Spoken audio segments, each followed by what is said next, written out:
I need to know everything, who and the what and the where, I need everything. Trust me, I hear what you're saying, but act like it's new what you're telling me. I'm curious, George, I hop in the Porsche, it's 5 and a horse, I'm ready for war, I'm coming for throats, to turn to a ghost, I need to know everything.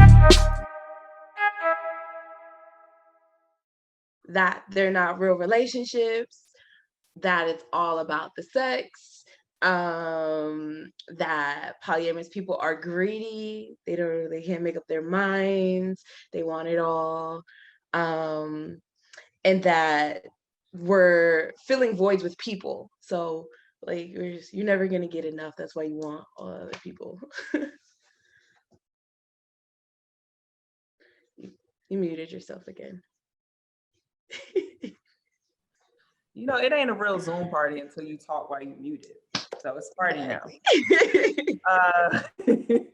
Black Dragon, same questions. What are some of the biggest misconceptions about polyamory that you've heard?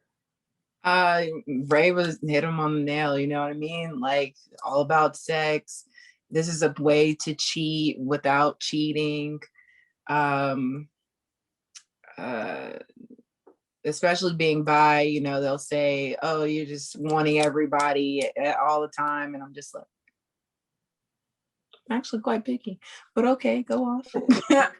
And what else? Yeah, it was basically the major like sex and cheating type. And oh, I could never do this, I'm so jealous. And I'm like, okay, well, that's your own personal issue that you need to work through. You know, but that is mostly what I've experienced, is the sex, the cheating, the you can't decide, you want everybody. You know, are you sure that you're not breaking up a home? Do they know? Have you communicated? I communicate. So, yeah. Right. Poppy, some of those, it sounds like resonate with you, because I see you over there like, yes. Yeah. Which ones resonate with you, and which, or you don't have to tell me all of them, because probably all of them. Are there any other ones additionally that you would add? The idea that I'm constantly fucking someone like that, excuse me. I don't know if that was a... No, that's totally fine.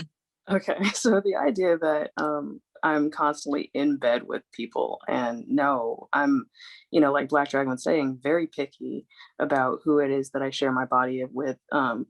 The idea that I've had people break up with me because family members told them that they would get sick being with me, because of the idea that I was constantly going to be back and forth with different people. And so, yeah, that's a huge misconception, is that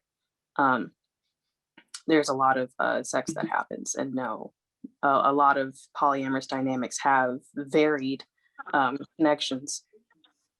And I have a lot of platonic connections. So that's one that hits big for me. Mm-hmm. And it's so interesting that that piece about like you're always having sex. I feel like the thing that is actually always happening is you're always unpacking, debriefing, checking in. I feel like that's probably probably a more consistent, right? Absolutely. There's a level of therapy that happens in polyamorous connections that I don't think really happens with monogamy. But I'll save that for later. Yeah, there's a lot of temperature checking. There's always a lot of like coming back to the table and like reworking things. And I always say it's the over communication for me, or like the over commitment, because it's like you really like, you have to remember these are real relationships. It's like times 2, 3, 4, depending on like how much you can handle. And so you're not only responsible for your emotions, but other people's emotions. And to move in the like world of ethicalness and informed consent, it's a lot of conversation and checking in to make sure like what you're experiencing, they're experiencing, and it's a lot that goes with a lot of emotional intelligence that has to happen as well. Absolutely. Jay, earlier, folks were sharing what were some of the biggest misconceptions about polyamory that they've heard. What are some of yours? So hopefully you guys can hear me better now.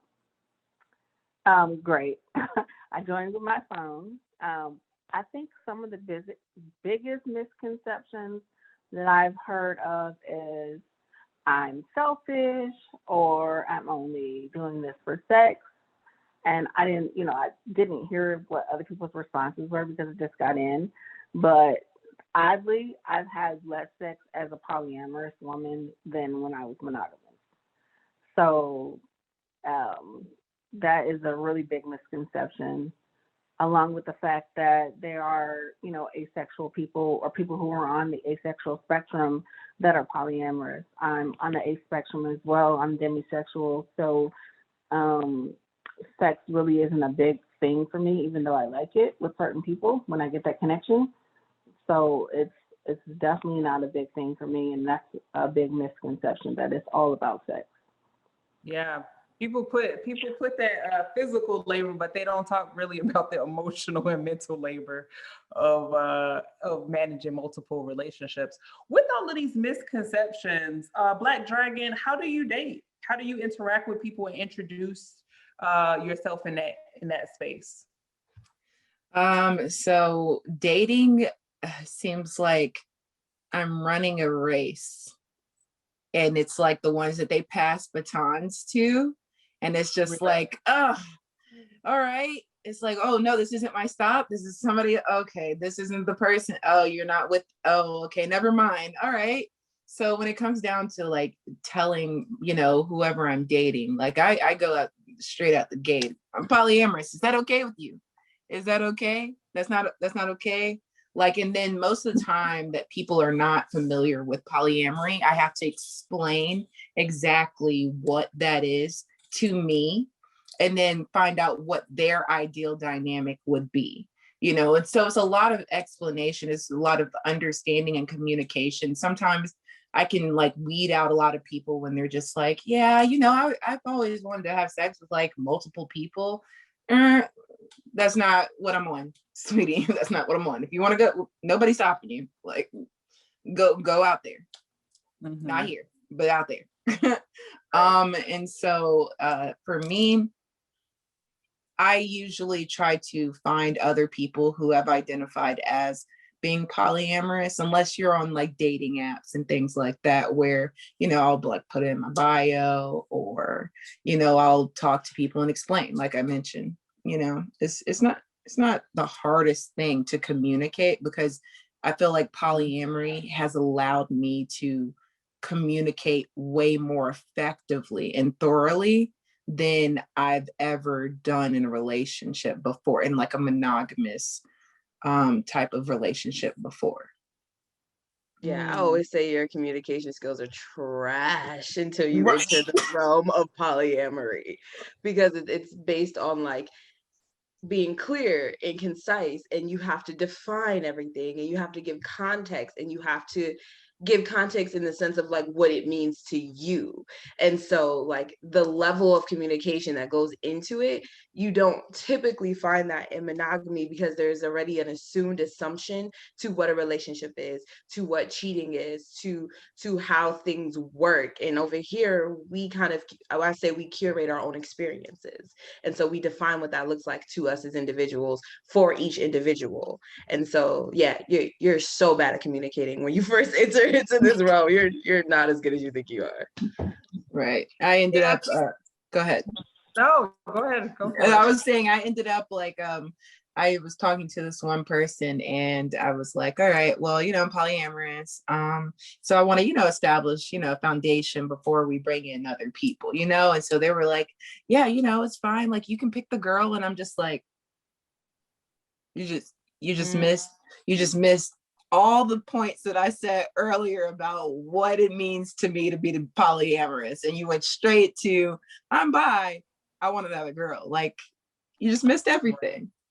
So no. I want to go over here to the chat and then come back to this conversation. A person asked, is there an aspect of balance with polyamory? Do you try to spend time with your partners equally? I'm going to hand that over to Poppy to answer. So that's actually interesting that I'm being asked about this because that is something that, um, so I practice a form of poly that is more akin to relationship anarchy. And it's And basically could a you get in, define that for folks? it, for me, it's basically a get in where you fit in kind of thing. It's the idea that I am mostly in a primary dynamic with myself.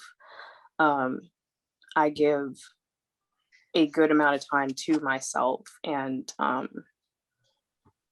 when it comes to the anarchy aspect, I don't view one relationship as more important than the other.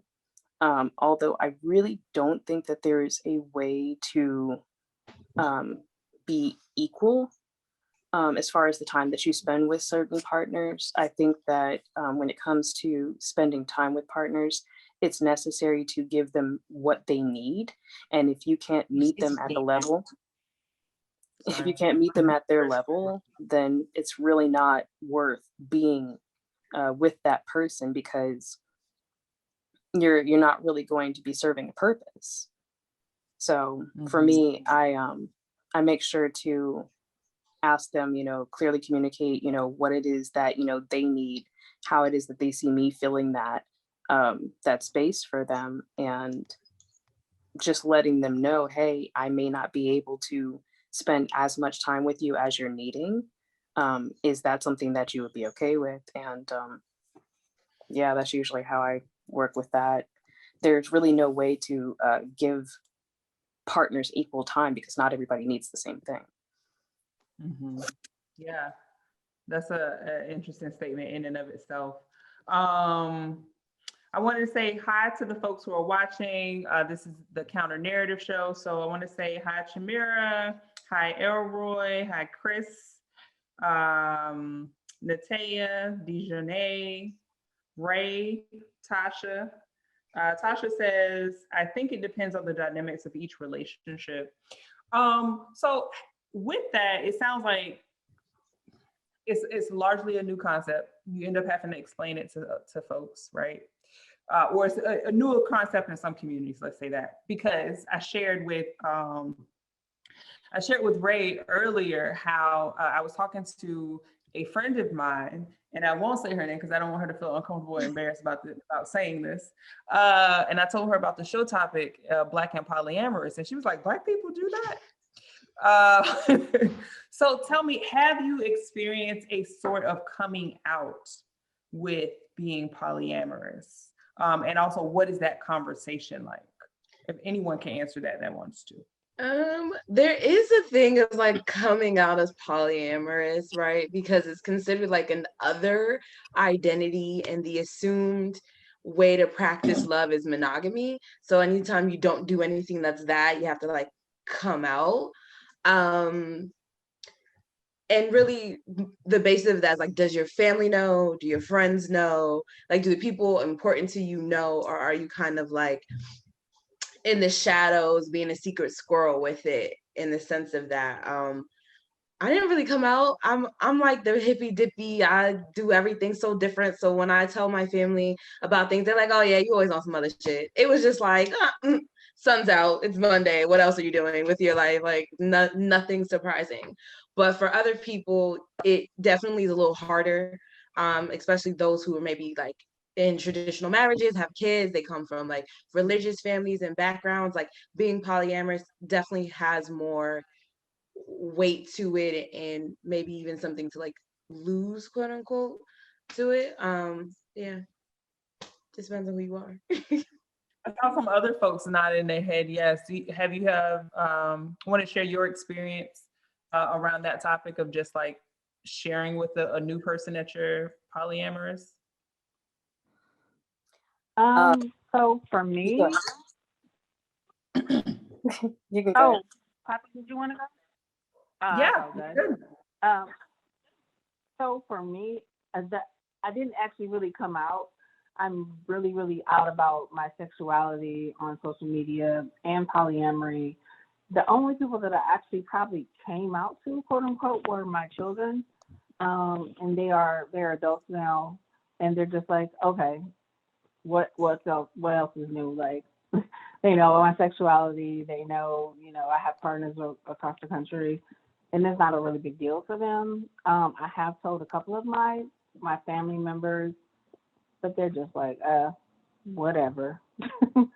So it's not a really big thing for me, or wasn't really an issue per se, but I know how that can be an issue for certain people. And I know people who are polyamorous now or who are within the LGBTQ community who can't come out because of children and religion and things like that. So.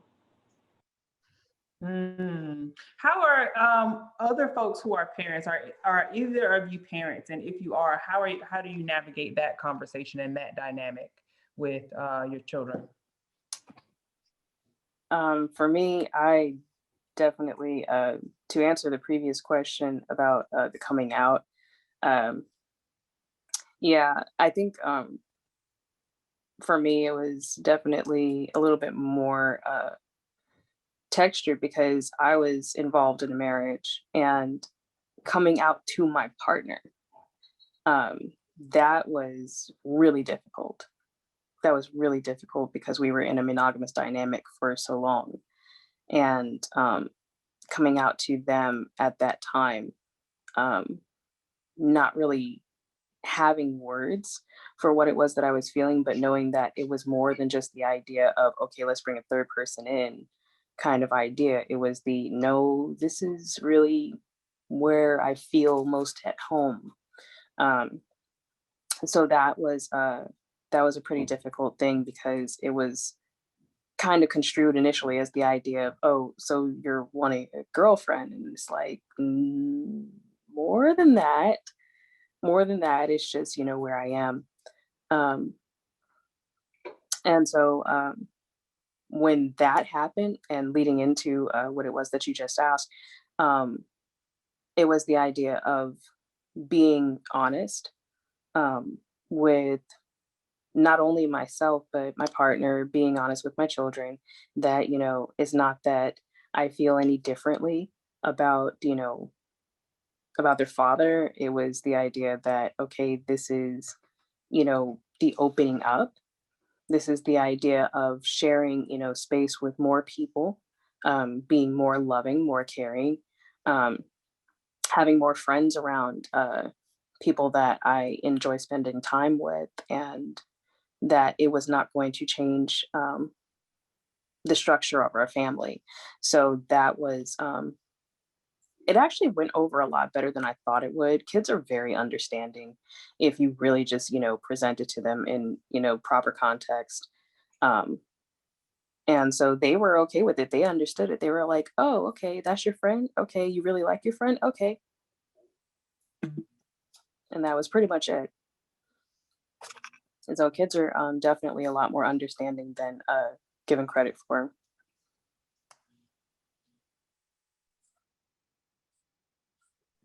Does anyone else want to respond to that? And also, I'm noticing folks are nodding their head in agreement. Feel free to respond to each other and be very conversational if something is resonating with you.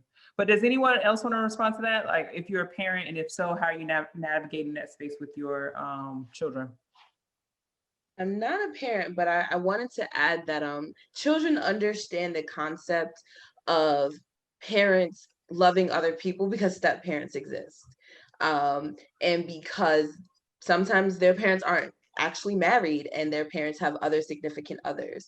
So the concept of having more than one partner and introducing it to your child isn't as far left as people may think it is, because they're kind of already, they know that other people exist because step parents and other partners. I think it's probably more so like, how do you explain it about me as your parent? But again, not a parent, so I don't want to like overstep that too much. Right. I'm not a parent as well. But I know that, every time I talk to, like my niece or something like that, and I'm explaining, sexuality to her and things like that. So because she'll interact with people, just like at a pizza store or something like that. Like she'll meet somebody And so, it's a little bit easier to explain to a child when you give them like a scenario with some Barbies or something. It's like Barbie, Ken, they're together. Ken, another Barbie, like they're all acting together. Like, how do you feel? And so, that's when it's time for that conversation, like I feel as though that would be the easiest way for me to, convey that I'm polyamorous to my niece. But so far I've only had to explain like, sexuality and things like that in different types. So. Speaking of polyamory and sexuality, Jay, do you feel like polyamory is your orientation or is it situational? So I definitely feel like polyamory is my orientation. I feel like even if I am not in any poly relationships, I'm still polyamorous. I don't see myself going back to monogamy. I know for a fact that monogamy didn't work, and that's one of the reasons why I became polyamorous. So it's definitely just who I am through and through, as well as my sexuality. I agree. Definitely. I agree for sure. It's different. Absolutely. No, because being that I think Poppy Diablo, was saying like they are also, they're Sagittarius, rising. I'm a Sag as well. And so it's, most people think Sagittarius are, committed, but I'm committed. Listen to me. I am committed. When I am in a relationship, I am committed. Yeah. But I also know that when I'm building that like straight out the gate, I'm telling you I'm polyamorous. Through our relationship, I'm still telling you like I'm polyamorous. I still have a desire to be with this woman or this person, or this human, you know what I mean? And so I'm still saying all of this information and letting them know like we may seem monogamous at this point, you know what I mean? But we're not. Well, I'm not. Right. So hopefully we're not together. So, yes, the veneer is very real. Yeah, it's for me, it's just part of who I am. Like, I'm Black when I'm around white people. I'm queer, even if I'm in a perceived straight relationship. I'm polyamorous, even if I have one partner or no partners. The same way you're monogamous if you're single, right? I just am. Like, this is just who I am. And it's that simple. Yeah. Poly in the light and poly in the dark. It's poly all the time. Right. Poly all around. Hey. How many times have you all watched a movie and see someone in love with two different people and tearing their hair out about it and thought, why don't you just be poly? I feel like on that. Yeah. We were just watching a movie the other night. What movie was it? I don't know. It was some kind of indie flick. I can't even remember the name, but we were all watching it. Me and a group of friends who all identify as queer, and it was just a wonderful queer ass time. And this film was just it was just this monogamous, or at least this man who was monogamous and was dating this guy who kept cheating on him. And it's like, okay, listen, why is this person not being forward about the fact that they're poly? Why is this person just not going to, give them full disclosure about the fact that, okay, I don't want to be monogamous with you? And this other person is sitting here on the other hand, tearing their hair out about it and crying. And, really the only problem is that the person who was cheating was poly and didn't really want to tell the monogamous partner because they were afraid that they would leave them. Would you still consider them? So here's a two-part question. One, what do you see as the difference between polyamory and cheating? And is it polyamory if there's not full disclosure? It's so there. It'll probably be divided depending on who you ask, right? Because there's the ethical part of polyamory, and then there's people who do it unethically. And so for me, if you're going to be unethical, then you're not even doing it, right? But there's people who say, oh, they're still doing it. Like, you're just like, people say Nola Darling from She's Gotta Have It. I don't really think she was that ethical. I love Nola. I don't think she was that ethical. I'll be honest. Like, she wasn't really doing, but I wouldn't say she wasn't not polyamorous. I would say she just wasn't ethical. And so the ethics in it is what distinguishes it between cheating. It's clear, open, honest, informed consent. Everybody is aware of what's going on. Even if you do DADT, which is don't ask, don't tell, you're still consenting to that. And that's even split in the community. I personally don't like DADT. I don't think it's ethical, even if a person consents to it, because you can't consent to something you don't know. But if everyone involved doesn't have informed consent, then it's not ethical, and you know, what's the point? But also there's a big misconception that you can't be cheated on in polyamory, and you can. So there's that. Like, you can even, like, I could be ethical and I could have an unethical partner who's cheating on me. And it's like, that's dumb. There's no reason for this. I definitely agree. It's the cheating part, like, okay, because when Poppy was just discussing the movie, I was like, yeah, you know, but I've talked to people who are also polyamorous, and they'll be like, you know, they cheat. And I'm just like, but for what? Like, why are you cheating? Literally just say it. And they have that what were you saying? Don't ask, don't tell, DADT type of vibe going on, that whole situation. And for me, I don't like it. Like, we're all in a group chat, sweetie. We're in a group chat from the start. You know, I don't want no drama. I don't need no karma. Like, and everything else Mary J said. But you know, when it comes down to like polyamory and cheating, I feel as though when you start bringing in like ethics, when you start bringing that communication, and you say from the beginning, like, hey, these are the things that I feel are cheating. If you're out here sleeping with people and haven't told me, I don't care if you just met the person 30 minutes ago and you're vibing sexually with them, let me know. But I also feel like you could cheat on people in more than a sexual way, in an emotional way. You could really cheat your whole relationship, your whole dynamic, by not being open and communicate, like, especially emotionally. Like, for me, emotional cheating is just as detrimental as, you know, not having that communication with actual physical cheating. I would say cheating and polyamory is anything that goes against the agreements. Exactly. That's what our relationships are. I was just about to say that. Yeah. I was just about to say that because I being in that that marriage dynamic that I was in, and having come to that space of, you know, disclosing that I was polyamorous, but, you know, asking for us to open into a more polyamorous type dynamic. Yeah, absolutely.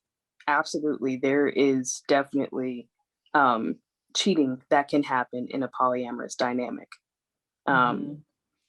I'm definitely not going to go into detail because, you know, not trying to out motherfuckers, but I mean, at the same time, some motherfuckers need to be exposed. So that's for a different day, Poppy. No, a whole deep dive right there. That's a whole nother. But yes, it is absolutely entirely possible. And like you see my cup? Right. I was like, yo. That's super cute. Like Ray was saying, so yeah, it's absolutely entirely possible because it's just going against the agreements. Whatever it is that, you know, you've agreed upon in your dynamic, if one person goes against it without, you know, checking in with the other person, renegotiating, you know, these boundaries, then yeah, cheating is there. It happens. People get hurt. What are some of the from some of the questions that people have sent in to me, they're very strongly fear-based. I'm just going to say that from the gate. What if the person likes the other person better than me is one. question, and another one was connected to jealousy. How do you manage your emotions and jealousy? So I'm gonna start with Jay. Jay, what if what if the person I'm seeing likes the other person better than they like me? So I have had to deal with that. And I want to go back to a little bit about the communication that you have to learn when you're polyamorous. I used to think I was a very mature person and I could communicate. But coming into polyamory, I just realized I did not know anything about communication. I had a situation recently where, and I'm just gonna be really blank about it, so I won't talk and give too many details, but had a situation with a partner who didn't like me as much as their other partner. For me, on a personal level, I had to work within myself to understand that that's not my issue. Everybody's gonna like somebody different and in a different way. I can be in love with one of my partners and just deeply care about another one of my partners. And basically, you got to get out of your own head and realize that's going to happen. Everybody's not going to see you the same way. And the internal work that I've had to do surrounding that type of issue, because it can also bring up issues of like insecurity and things like that. So you really have to work through things like that, and not to get on a tangent about insecurity, but for me on a personal level, I've had to work through that. If somebody likes the other person more than me, and since most of my relationships, they don't intersect or anything like that, most of my partners don't know each other, but I've communicated to both of, all of my partners about such and such other person, and they know that I have certain types of feelings for this person different than this other person. Like I was in love with my girlfriend, but one of my male partners, I care about him deeply. So that's going to happen. And that doesn't change the fact that we all care about each other. If that makes any sense. I feel like I'm like jabbering on, but No, it makes Love isn't a pie. It's not a pie. Like just because you love one person doesn't mean you love the other one less. Like I always say, like friendships, if you have at least more than one close friend, most people, and they have different access to you, and those relationships coexist without competition. You have the friend you bust the windows out of somebody's car with, the educational friend, the turn up friend, the this friend, and you don't love Sometimes you offer. any of them any less, but they play different roles, they have different lanes, and it's the same romantically. It's like if you have two parents or parent figures, you don't love your one parent figure less than you love the other one just because there's two. So it's the same. My love for you doesn't take away from someone else because it's infinite. It's not a finite resource. right, it's like a different connection and closeness, but you love the same people, those two different people the same way. Like you can be close to your mom and not be close to your dad, but you still love them the same way. And that's how it is with partners. So I'd like mean, to answer that from the other angle too. The what if what if your partner likes someone else more than they like you? So for me, I've dealt with that before where I've had partners who really, really liked me, but didn't really like the other people that I was with. And that's always kind of a touchy thing because you really want everyone to be able to, just get along because, I mean, who wants to see their friends beefing? Number one. I mean, you want to have, the people that you love get along at the very least, be civil with each other. So sometimes it's very difficult when I do have other partners that feel a certain kind of way about the other people that I'm with. I've not had that issue here recently because of the places that I've gotten in with myself, because of the diving that I've had to do internally. and the people that I attract when I'm being, you know, when I'm aligned, when I'm centered within myself.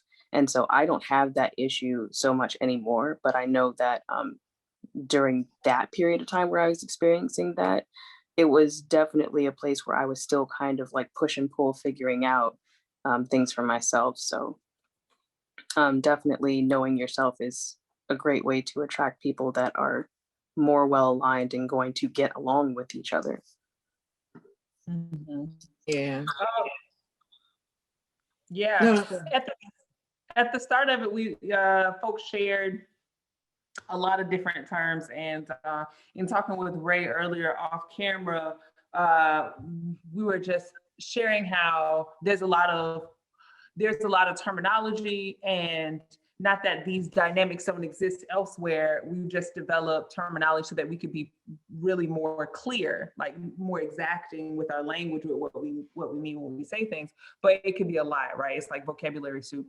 What are some of the resources you tapped into when you realized, you know what, I'm polyamorous?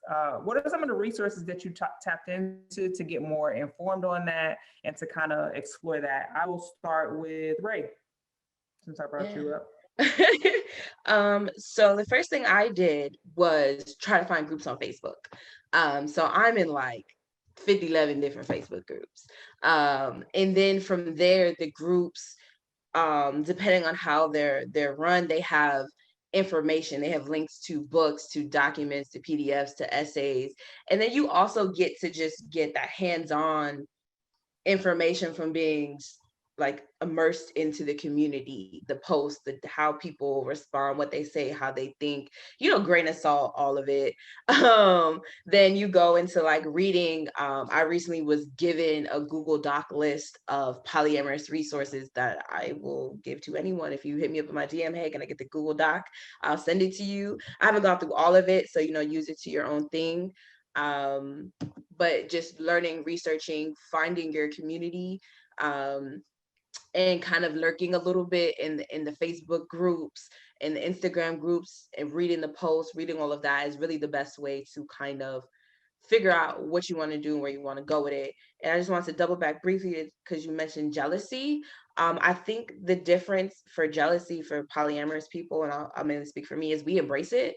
We don't act like it doesn't exist, and we don't act like it's the boogeyman, that is this thing that is so scary, and because I'm jealous, my relationship is going to crumble. It's more like, what's up, I'm jealous, like, oh hey, how you doing, like, you're here today, okay, like, and you kind of embrace it. You're like, I'm feeling jealous, and if you are at a level where you can communicate, you're like, hey, I'm jealous because this, that, and the third, and your partner, if you have a partner who validates you, will validate those emotions, and you'll be able to come to some sort of resolution onto how to work with that. Versus I found, like, for myself, monogamy, jealousy was like this crippling thing, and it was like, you're not supposed to feel jealous because that's unhealthy, or some people, like, jealousy is good, it means you want your partner, it means you love me, and it's like, yikes. But yeah, I just want to double back to that. I definitely agree, because this is the thing when it comes down to jealousy, like Diablo Poppy was saying, it, when you start healing yourself, that's what really helps, set up those great connections. Like it's not a problem with you healing and then finding a partner as well. But when you're healing, you're able to identify, like, you know what, I'm jealous. Well, dang, why am I jealous? Let's get down to the nitty-gritty. Do I need more time with my partner? Am I feeling neglected? Am I feeling as though I'm not getting something out of this relationship? Is that the reason why I'm feeling that jealousy? And like Ray was saying, like, you don't need to like run away from jealousy. Once you start like looking internally and trying to figure out, like, why am I feeling this way, and letting that emotion pass, and realizing, like, don't beat yourself up because you get one little inkling, especially being in a monogamous relationship for long periods of time, or most of your life. And you, like Ray said, you get taught, like, oh, that is, you have a little bit of jealousy, make them feel like, you're going to miss them or something like that. Something that sort of feeds into insecurities that you probably never had in the first place, you know? And so that's important. But the other question was, what was it? What was your other question again? What were some of the resources you went to help inform you? Right. So the resources I used, like Ray mentioned, you know, Facebook was great. But the thing that got me into polyamory was when I was in school, I was pursuing a degree to be a sexual therapist. And so learning about relationships, learning about dynamics, and then I found and came across polyamory. And I was like, what's that? What is that? Like, what is that? I need to know because it's resonating in my soul, but I don't know why. I don't know why I still stayed in monogamous relationships. You know, anyways, so continuing. So I was, you know, learning, like reading those like scholarly articles and, you know, Googling everything I could, binging everything I could, and then recently I was getting into Facebook groups trying to figure out, you know, what else other dynamics there are. Like maybe I'm tripping, maybe I'm not going about this the best way, because when you go about it one way that you think you know everything, then you end up like being sidetracked and realizing like, oh, this is the dynamic that would probably fit your lifestyle more than the dynamic that you've been trying to establish most of the time. So let's say I've been trying to establish a V, but honestly, I really wouldn't care if my partner, you know, had somebody else. Maybe an N is probably the best thing. You know what I mean? For me. So I would use those resources. I'm also, you know, like I've talked to a lot of people on Clubhouse as well. So Clubhouse has helped, you know, really learn everything from like married people's type of standpoint.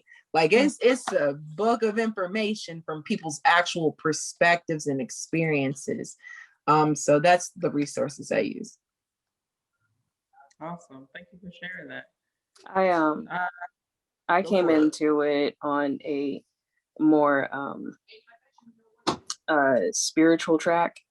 I was connected to a couple of people in the conscious community on Facebook.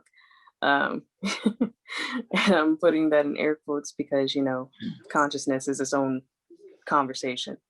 But yeah, I came into it from that tangent because I was already connected to so many different communities at that time. I had a foot in as being queer identified with the LGBT community. And then I also had, you know, a foot in the door with the kink and BDSM community.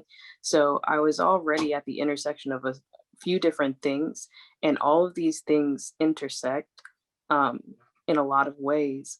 And so through being in those communities, I kind of found the vocabulary for what it was that I was experiencing. And so my resources were definitely, you know, like they were saying, local groups, or even those that are on Facebook. Reading is fundamental. My Amazon Kindle was full of books on polyamory. I wanted to know exactly what it was that I was up against and exactly how to articulate what it was that I was feeling. And so I just dove headfirst into reading and, you know, like they were saying, you know, research, Google everything and question.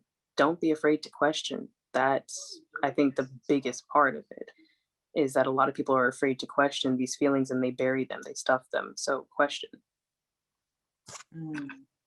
Thank you for that. Jay, what are some of the resources you tapped into? So for me, because I came into polyamory actually through kink and BDSM, I immediately started doing a lot of research. For me, even though I'm in Facebook groups, I've only gotten into a couple recently. But for me, on a personal level, I prefer to read things about polyamory because they also help me to learn some of the things that I've experienced and put those into different types of words that I didn't understand before. Just learning about other people's polyamory also helps me. But on a personal level, just the research and the reading, like Poppy said, was how I guess I would say I learned the resources, the sorry, I'm having a brain fart right now. The terms and things like that. The terminology, the terms, learning all of that, just through books, through websites, and yeah, talking to people sometimes, but it mostly was for me on a personal level in the beginning through books. Got it. Thank you for sharing that. Someone asked the question, and I think we may have covered it. Do you have partners that you do not love? And what would make that person a partner per se? Do you have partners that you don't love? And I think if so, what makes that person a partner? I don't think you go into every relationship automatically loving someone.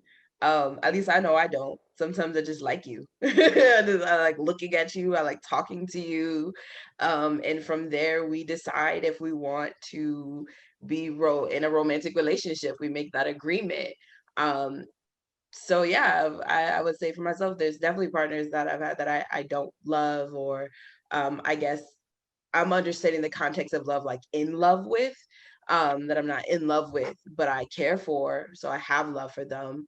But I would say most people don't go into relationships with people off the bat in love or having a deep affection that kind of gets built over time. For some, I'll say. They're a partner because we say they are, because that's what we agreed to. That's it. All right. Yeah, not everybody becomes a partner for me. Some people, you know, that I'm with just remain friend, girlfriend, boyfriend, joyfriend. There are just some dynamics that don't reach the partner threshold for me. Partners, I definitely feel are people that are kind of like that quote goes, reasons, seasons, lifetimes, or, you know, roots, branches, leaves. Partners are roots for me, and not everybody is roots. I like that. That's deep. Not everybody's roots, y'all. Someone, so I want to say, if you just joined, you're watching the Counter Narrative Show. We are discussing being Black and polyamorous. If you have any questions, please feel free to put that in the comment section right now, because we're getting ready to wrap up. One person asked a question, or they made a comment. Chris said, thanks for the explanation, Poppy. It is interesting that polyamory forces partners to learn how to deal with the realities of a relationship in a more upfront manner. Those in monogamous relationships may accept the fairy tale stereotype presented in movies and don't face the realities of the day-to-day relationship until later. I mean, that's true. I feel like there's a component of like radical honesty where it's like, yes, I'm attracted to this person, or this is what I want, or I like you and I love it, or the regular check-in. What are comment on that statement that Robert shared, but also what are some of the things that you find that a muscle that is practiced more in polyamorous relationship than in monogamous relationship, and despite what other people think from what you shared earlier, it's not the coochie muscle. So what is that muscle? See, this is a thing.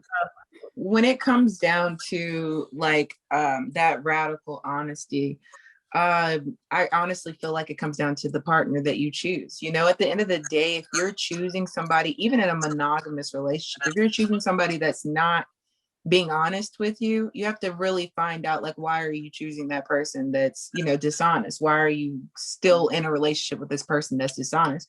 Because for me, trust, honesty, respect, that's all tied together.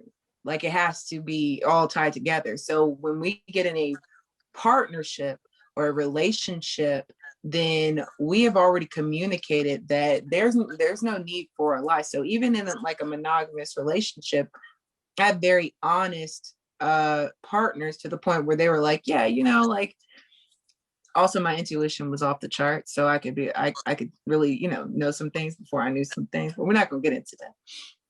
But when it came down to like having a partner and in a monogamous relationship, they were honest. And when I got into a relationship that, you know, in a poly relationship, I kept that same communication, or I heightened it up. It's communication. It's the willingness and the transparency of that, you know, that communication that I feel is different for a, you know, I don't know, because, you know, yeah, like I would feel like it's different for a monogamous relationship, because sometimes when you're growing up, you're learning like, all right, you can't, you know, you can't tell like your significant other, like that person's hot. Like you can't say that. Like that's disrespectful. Can't even say, I feel like also can't even say, I'm jealous. I'm feeling jealous. I don't think there's enough folks to be able to say that, actually say that out loud. Like I'm jealous, I feel threatened, I'm uncomfortable, I'm feeling a little insecure. You know, those aren't things that we verbalize, it seems. Yeah, that's the thing. Like I had a partner who I was just entering into polyamory. So they're very monogamous. Like they're like, it's you, only you, nobody else but you. Like, do you even need somebody else but me? And I was like, super monogamous even.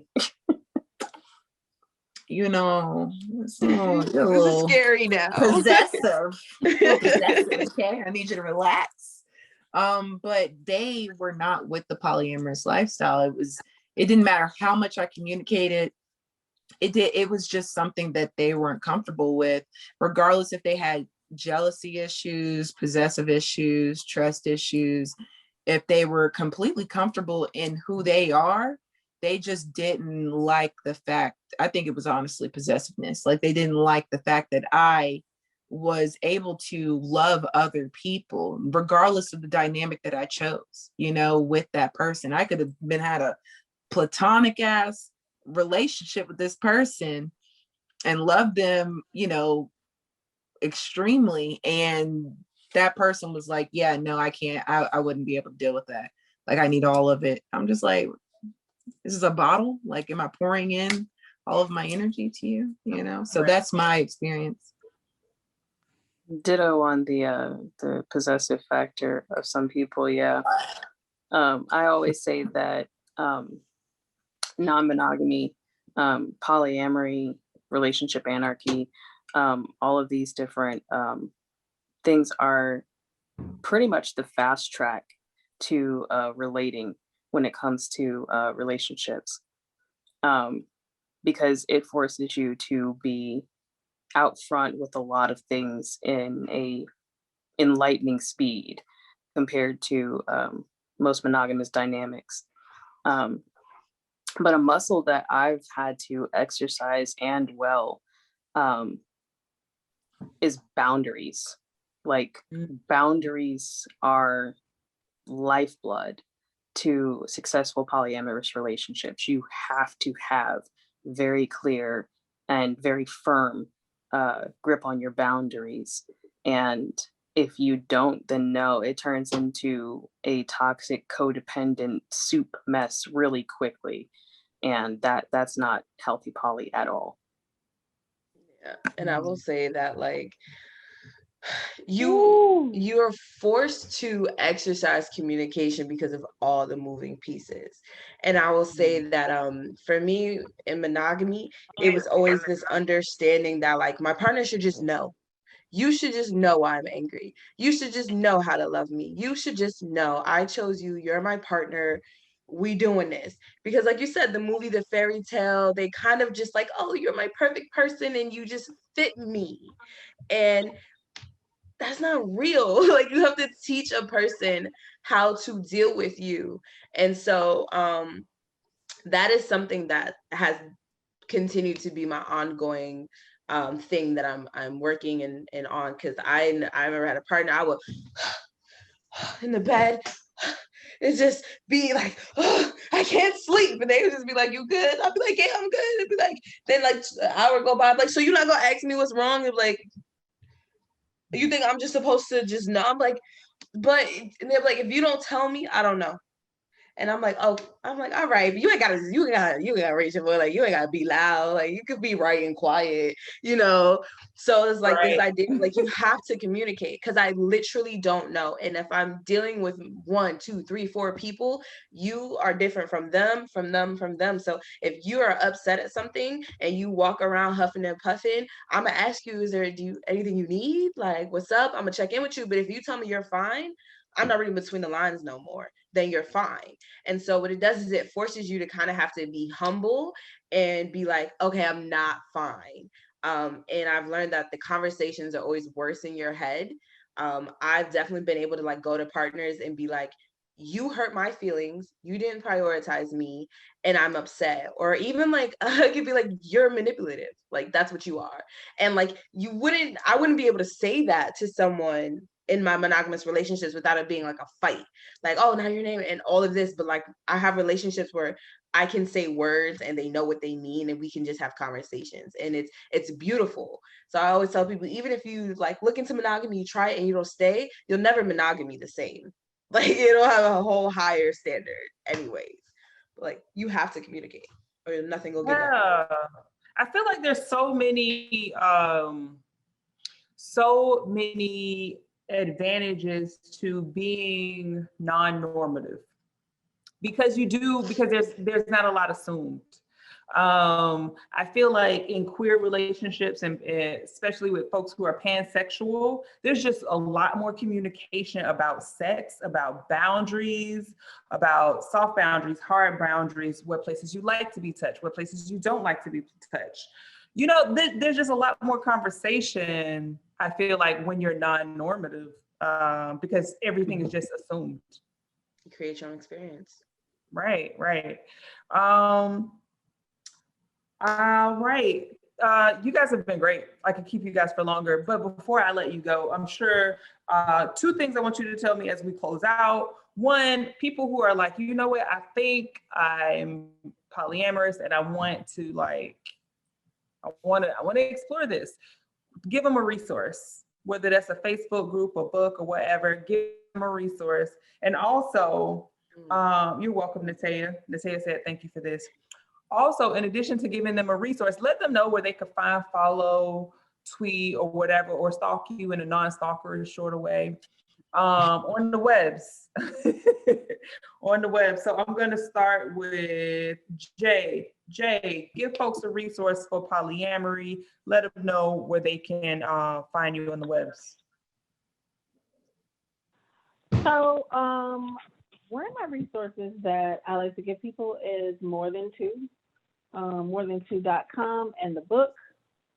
I can be found at blackpolybabe.blogspot.com. And yeah, thank you so much. I really appreciate it. I had so much fun. Me too. I gotta have y'all back again. Y'all are coming back. If you want to, but I want you to. So, all right. Next, Poppy, give the folks a resource, and also where can they find you? So my resource would be a book that I came across, Spiritual Polyamory, by Mystical Life. I found that on Amazon. Wonderful, wonderful resource, especially if you're like in that middle space as far as spirituality, the idea of not identifying specifically with a religion, but, you know, feeling through the corners of your own spirituality. So that resource for me, great book. As far as finding me, I am on Instagram. I am on the Club of the House. You can look up my name. It's PAPI. DI4BL0. So a lot of people miss that 0. So yeah, I'm on both of those things, and I do erotic poetry. So if you're into that, find me on Clubhouse. You won't regret. Oh, I'm about to go in my hallway, see if I can find you. All right, Black Dragon. I appreciate you for having me on here. Everybody here is amazing, you know, knowledgeable in your own way, and I love it.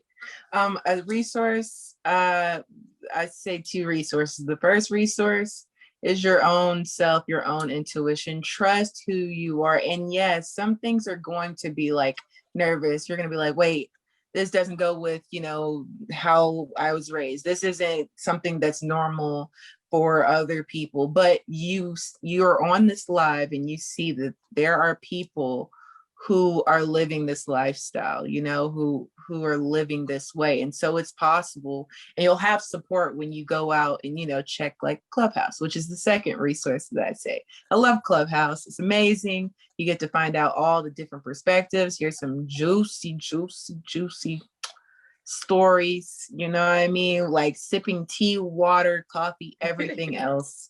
But you're also getting a lot of other information, you know, like understanding, like Poppy said, boundaries, like how to implement those, and basically realizing that polyamory is, you know, the best that you make it for you. It's your relationship at the end of the day.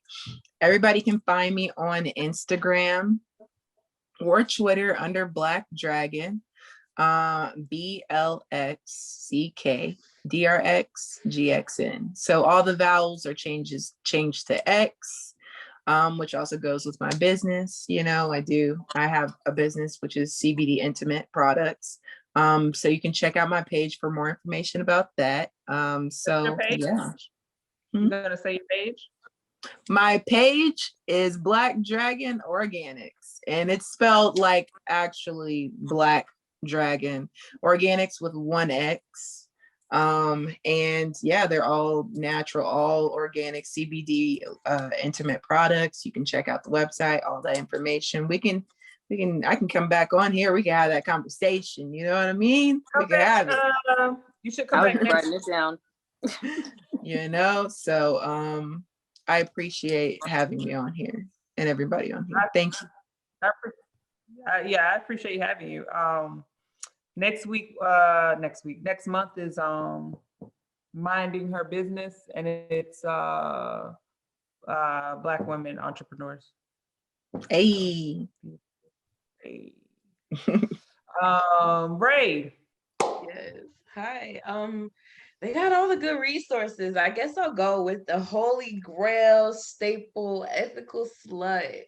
It's the Holy Grail. Yeah, everybody go through it. It's kind of like how you get your polyamory permit. It has some really good stuff. It's on its, I want to say, 3rd edition, so it's a little bit more inclusive of queer people, of the different orientations and sexualities. Really great information in there to start with. I will also say Clubhouse.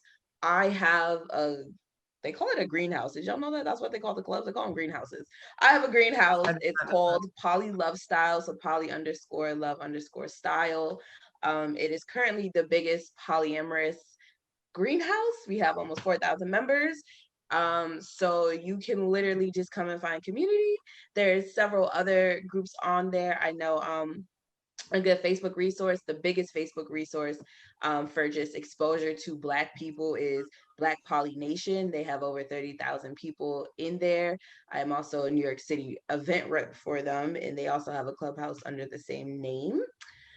You can find me on Instagram at Kairae, so KAIRHAE, that's my own name, or Clubhouse at Radiant, so RHAEDIANT. And yeah. I'm usually on the group with Ray too. Yeah, I host a queer and polyam group once a week, just because my group is predominantly for people of color. Everybody's welcome, but the priority is people of color. So And then I always like to umbrella queer people in because we're always trying to find community. So it's like, come be with us, be queer and polyam.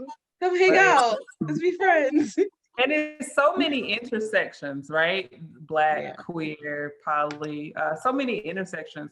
I will say I do appreciate that distinction on Clubhouse or any space really. When I see Black and polyamory, or I see Black polyamory and queer, I feel it makes a difference. I've gone in some other spaces that are not queer, and I don't know. They don't feel right. They feel predatory. I don't know. just doesn't feel good for me. But anywho, thank you so much. This has been the Counter Narrative Show. We have been talking about being Black and polyamorous. Thank you so much for joining. If you're watching live, if you're watching the replay, feel free to please share, like, and follow Ray, Black Dragon, Jay, Poppy on all of the things. Thank you, Facebook fam. Have a good night. Good night. Night, everybody. I need to know everything, who and the what and the where, I need everything. Trust me, I hear what you're saying, but act like it's new what you're telling me. I'm curious, George, I hop in the Porsche, it's 5 and a horse, I'm ready for war, I'm coming for throats, to turn to a ghost, I need to know everything.